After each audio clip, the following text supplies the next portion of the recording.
problemas de carga, fuerza eléctrica y Gauss.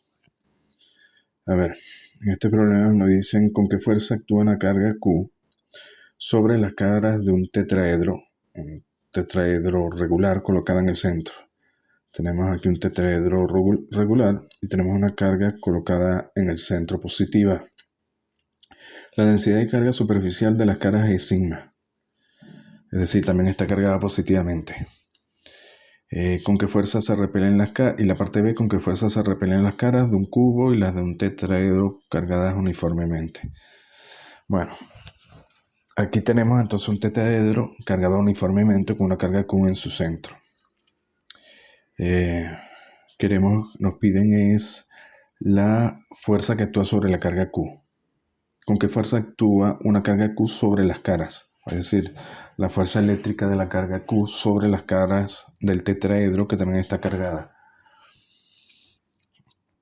El campo, habíamos visto que el campo de este tetraedro normal, en este caso a las superficies del tetraedro, venía dada por sigma omega entre 4pi epsilon 0, donde omega era el ángulo sólido, y que el ángulo sólido en este caso era 4pi entre 4, porque son 4 caras todas iguales, y por tanto el ángulo sólido era pi, y el campo normal a la cara era sigma entre 4 epsilon 0.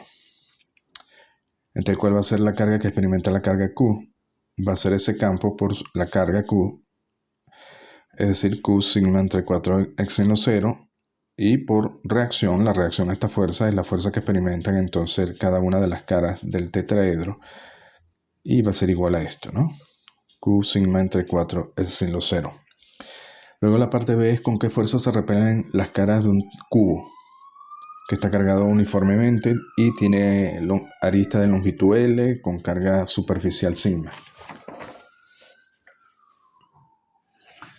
Bueno, en este caso la carga, la fuerza con que se repelen las caras de este caso de un cubo, podemos usar el hecho de que la fuerza se puede calcular como sigma por el flujo que atraviesa el cubo, perdón, sigma por el flujo que atraviesa una de las caras del cubo.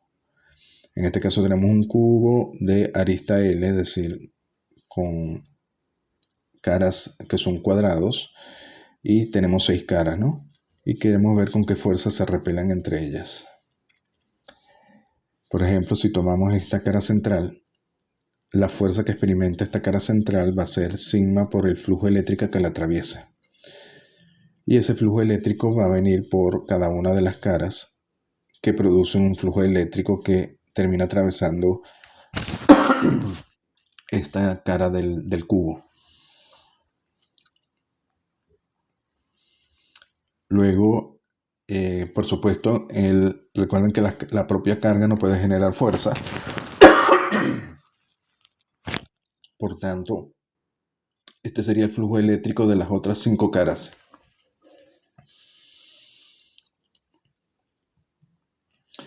Bueno, aquí vamos a hacer algo, vamos a simplificarlo, vamos a usar Gauss, porque esta integral, que sería el flujo de las otras 5 caras, no lo vamos a usar calculando, usando la integral, porque en este caso por simetría se puede usar o se puede calcular simplemente utilizando Gauss. Por ejemplo, para un cubo tenemos, en este caso, 6 caras.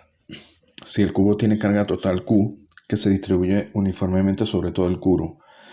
Entonces, ¿qué hacemos? Ponemos una superficie de Gauss que envuelve totalmente el cubo, ligeramente mayor que las aristas del cubo, ligeramente mayor que el cubo, ¿no? Cuando hagamos la integral de Gauss, epsilon 0, la integral de E.ds sería el epsilon 0 por todo el flujo que sale por cada una de la superficie de Gauss. Como está en la superficie de Gauss coincide con las caras del cubo, sería el flujo que sale de todas las caras, en este caso de las 6 caras. Y eso tiene que ser la carga encerrada. Y habíamos dicho que era Q minúscula, que sería la carga del cubo. Cada una de estas caras tiene área L cuadrado, Y luego, fíjense que podemos hallar este flujo total, E.ds, que atraviesa las 6 caras, como Q entre epsilon 0. Porque Q lo podemos calcular. Simplemente es la carga sobre todo el cubo, es decir, la carga en cada una de las caras, que es L cuadrado por sigma, por las 6 caras, entre epsilon 0. Este sería el flujo total sobre las 6 caras, así que el flujo que atraviesa una cara solamente debería ser un sexto de esto, es decir, L cuadrado sigma entre epsilon 0. Y ahora, imagínense que tomamos esta cara, que tiene densidad de carga superficial sigma, carga positiva. Tenemos que ver cuál es el flujo que aporta a este flujo total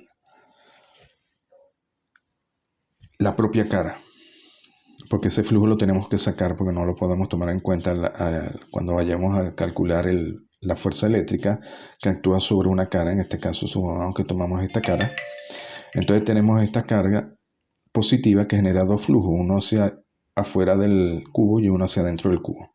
Aquí estamos tomando el flujo hacia afuera del cubo. Lógicamente la mitad del flujo que produce esta cara, que igual que antes sería su carga entre 2 epsilon 0, y donde la carga es simplemente sigma por el área, que es L cuadrado. Y luego tenemos entonces que como tenemos el flujo que atraviesa una cara, que se compone ese flujo que sale y que atraviesa una de las caras, se compone de este flujo que ya calculamos, que lo llamamos flujo propio de la cara, más el flujo que producen las otras 5 caras, el flujo de salida que sale por esta cara. Pero luego este flujo de una cara lo tenemos, quiere decir que esta integral la podemos sacar simplemente de aquí restando esto menos esto. Si hacemos esto nos da este valor, así que ya tenemos el flujo que generan las otras 5 caras y que atraviesan una de las caras. Y luego simplemente la fuerza, lo que queda es multiplicar este flujo por el flujo por la densidad, que es sigma, y nos queda sigma cuadrado L cuadrado entre 2 epsilon 0.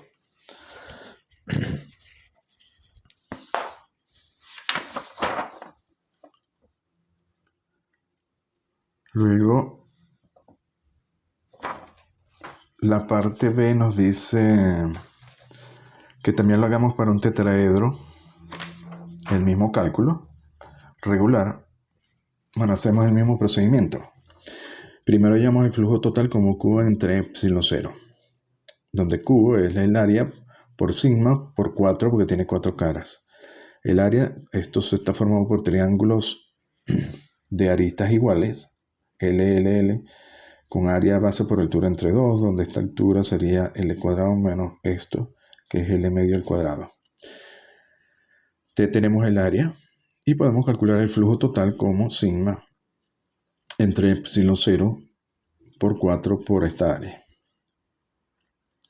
Y luego, este sería el flujo total hacia afuera si tomamos una superficie de Gauss que envuelve al tetraedro, cuya superficie va a coincidir con cada una de las caras. Ahora, si queremos ver el flujo de una cara, simplemente sería este flujo total dividido entre 4, porque el tetraedro tiene 4 caras. Y luego hacemos lo mismo. Para una de las caras va a generar dos flujos, uno hacia adentro y uno hacia afuera. Calculamos el flujo hacia afuera de una de las caras, el flujo propio, como un medio de sigma por el área entre epsilon 0. Y luego el flujo que generan las otras 3 caras saliendo por esta cara, sabemos que es igual a el flujo de una cara menos el flujo de una sobre esa cara propio.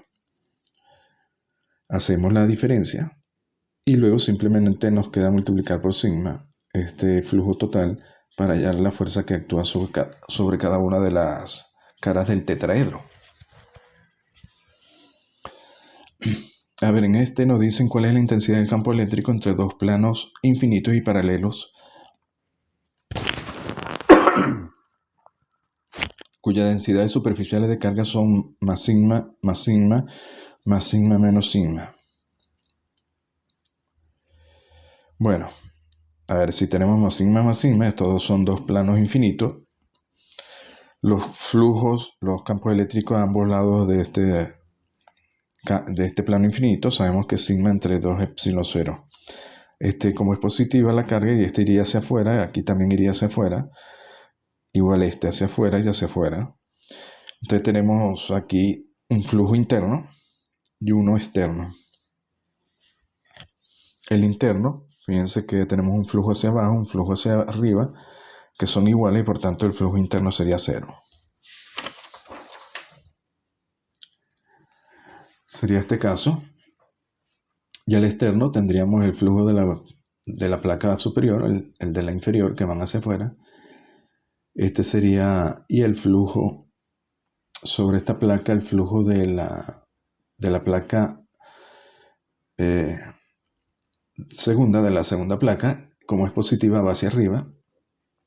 Y sobre la placa inferior sería el flujo de la primera placa, como es positiva, va hacia abajo. Entonces aquí el flujo externo se suman y nos da este valor. Luego tenemos el otro caso más menos. Bueno, hacemos el mismo procedimiento, ¿no? Aquí como este positivo genera un flujo hacia abajo y el de la negativa un flujo hacia abajo también porque tiene que entrar a la placa. Aquí sale y aquí entra. En este caso se suman para el interno, ahora daría sigma entre x en los 0. Y para las externas tenemos el de la placa 1 que va hacia afuera porque es positivo y el de la 2 va hacia abajo. Igual aquí el de la 1 va hacia afuera, el de la 2 va hacia adentro porque es negativa y el de la 1 va hacia abajo porque es positiva la primera placa. Entonces estos flujos van en direcciones contrarias, así que sería 0. Y la parte B nos dice que ahora considere tres planos infinitos paralelos cuyas densidades superficiales son las tres positivas.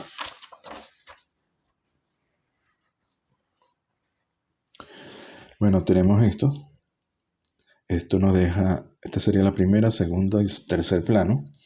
Y nos deja con 4 áreas, estas, 2 exteriores y 2 interiores. Bueno, simplemente ponemos los flujos, ¿no? La placa 1, como es positiva, hacia afuera, el de la 2 hacia afuera, es decir, de este lado va hacia arriba y de este lado iría hacia abajo. Y el de la 3 también hacia afuera, porque es positivo, de este lado iría hacia arriba y de este también iría hacia arriba. Recuerda que se usa superposición, ¿no? Si dejamos solo la placa 1, tendríamos un flujo hacia arriba y de aquí hacia abajo el flujo va dirigido hacia abajo.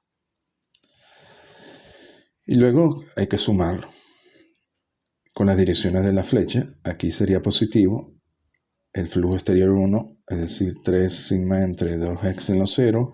Este exterior 2 también. Y los interiores aquí daría pues 2 y 3 hacia arriba, 1 hacia abajo. Y este también daría 2 hacia abajo y 1 hacia arriba.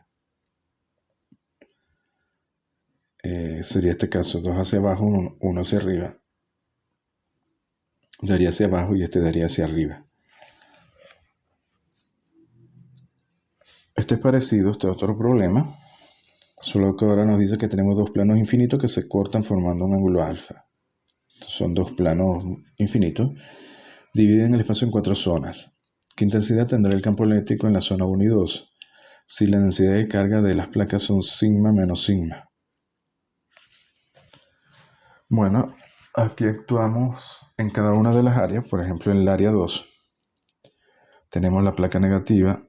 Tenemos que ver cómo es negativa, va a generar un campo eléctrico normal a ella hacia adentro. Esto sería la mitad del ángulo, alfa medio, esto 90, porque es perpendicular a la placa, así que beta es 90 menos alfa medio. Y luego el campo eléctrico que genera esta placa, como son placas infinitas, simplemente lo proyectamos sobre las componentes X y Y. Este iría hacia dirección menos X y la Y dirección Y positiva. Simplemente hay que proyectarlo. Este sería el campo producido por esta placa menos sigma.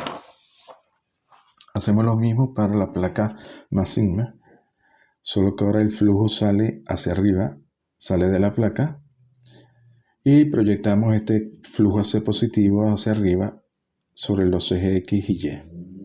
Ahora iría en dirección X positiva y dirección Y positiva. Y luego se suman.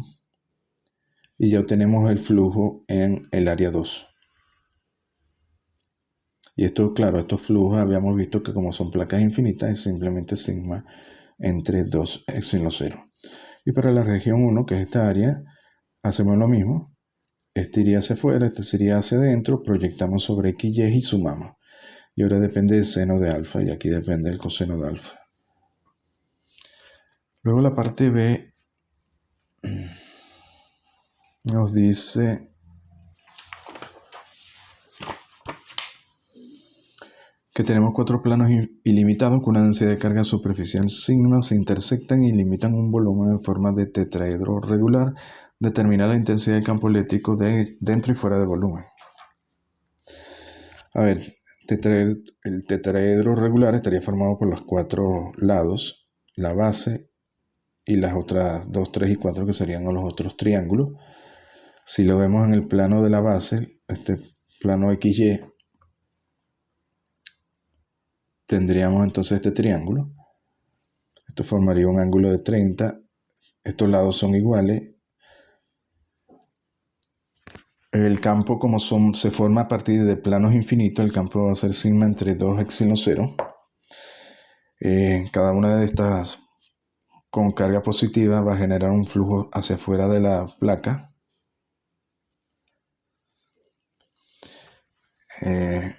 Y para este caso nos dicen que parten de planos infinitos. ¿Cómo formamos el tetraedro? Bueno, primero ponemos planos perpendiculares sobre el eje XY, sobre la base, y va a generar estos flujos perpendiculares, incluyendo la base, que entonces el flujo iría hacia arriba. Esto sería como un tubo triangular, ¿no? Y esta sería la base. Estos serían los campos eléctricos normales. Si vemos estos flujos, estos campos eléctricos, vemos que forman 120 grados. Y este ángulo debería ser 30. Y lo que podemos hacer es que allá lo proyectamos sobre las componentes X y Y. Cada uno de estos campos.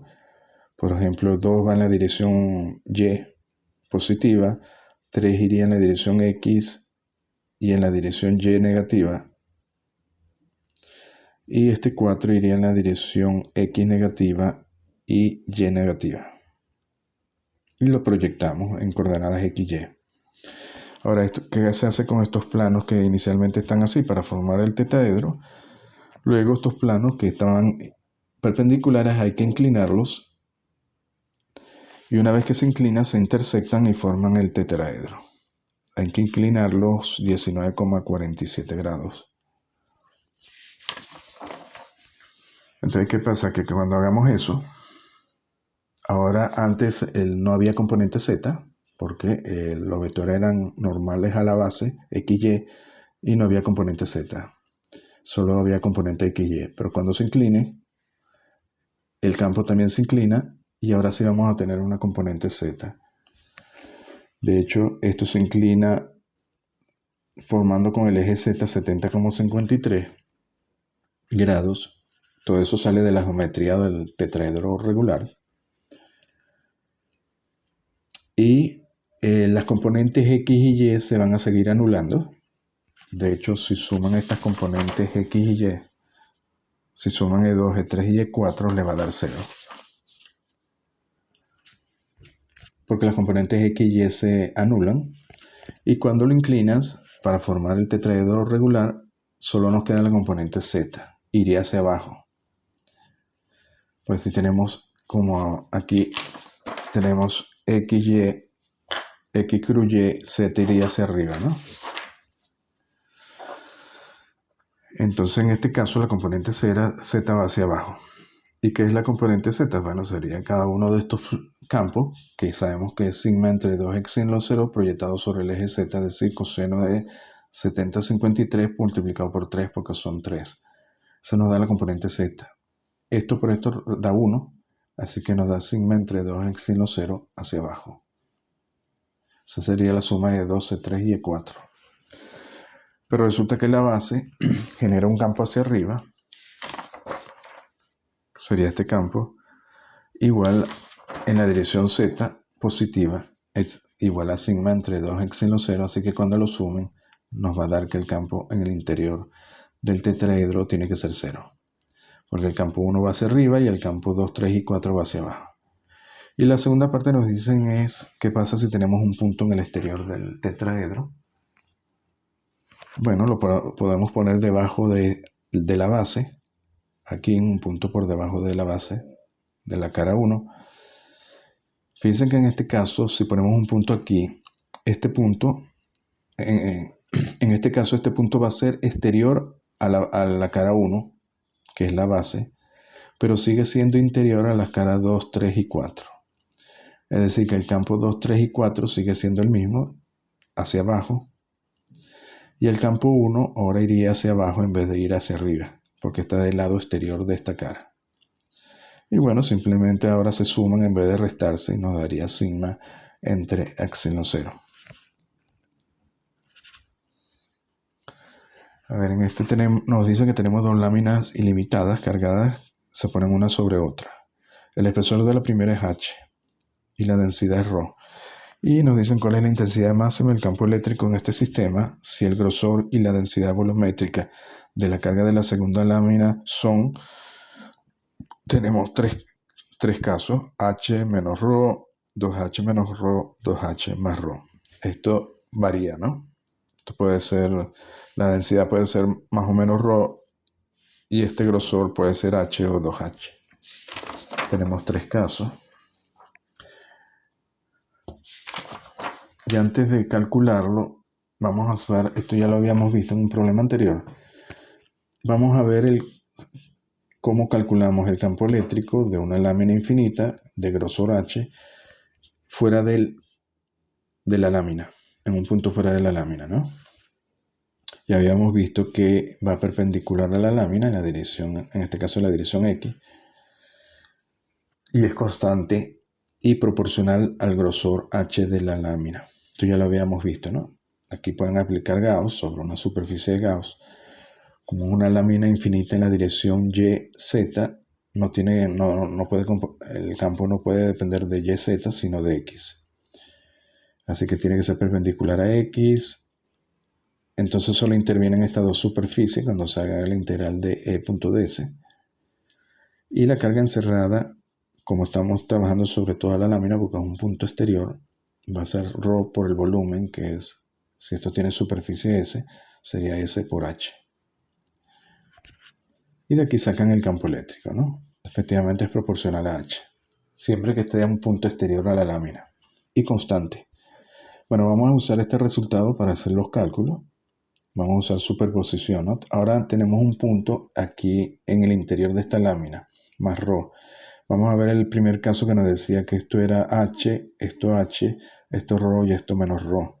Queremos calcularlo aquí en un punto a una altura x de la mitad, entre la interfaz entre las dos láminas, pero que está dentro de la lámina, ¿no? Pero podemos usar este resultado haciendo un truco sencillo.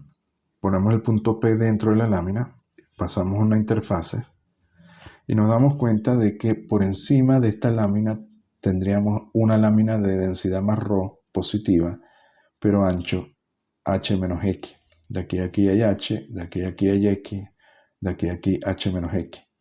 Y este punto, fíjense que sería exterior a esta lámina. Luego tenemos esta otra lámina de ancho x y el punto también sería exterior, solo que está por arriba y aquí estaría por debajo. Y luego tendríamos otra lámina de ancho h con densidad menos ρ y el punto también está por encima. ¿Qué campo generan estas tres láminas? Bueno, esta lámina que está por encima, positiva, iría hacia abajo, E1. La de 2, que es positiva y el punto está por encima, iría hacia arriba.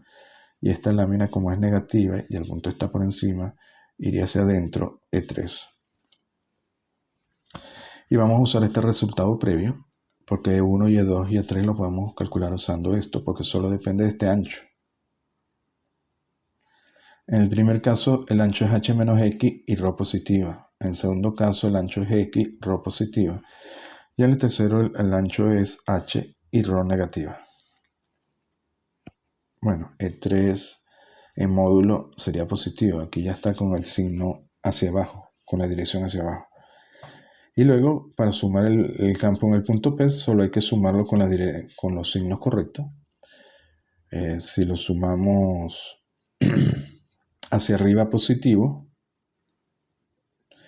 E1 sería negativo, E2 positivo y E3 sería negativo. Lo sumamos y nos da este resultado. Fíjense que el campo eléctrico depende de X. Y nos pedían el campo máximo. Bueno, el campo máximo es evidente que es en X igual a 0.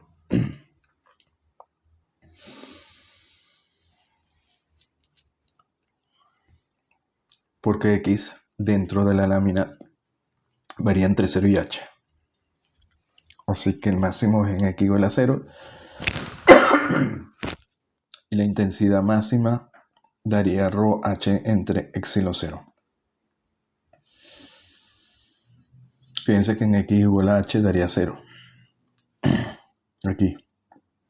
Porque aquí hay una lámina positiva y debajo hay una negativa. Luego vemos el otro caso. H2H, ρ menos ρ medio. Bueno, hacemos el mismo procedimiento. E1, tenemos esta lámina E1 con ancho h menos x, esta con x y esta con 2h. E1 iría hacia abajo porque es positiva, E2 iría hacia arriba porque es positiva y E3, que sería la de la parte negativa, iría hacia adentro, hacia abajo. De nuevo lo sumamos con los signos correctos. Nos da también que depende de h y de nuevo el máximo sería ρh entre x y lo 0. Por último, el caso H2H y ρ más ρ. Hacemos lo mismo, sacamos ahora este campo 3 iría hacia arriba, porque es positivo. Entonces sumaríamos 2 con 3 menos 1. Nos da este resultado.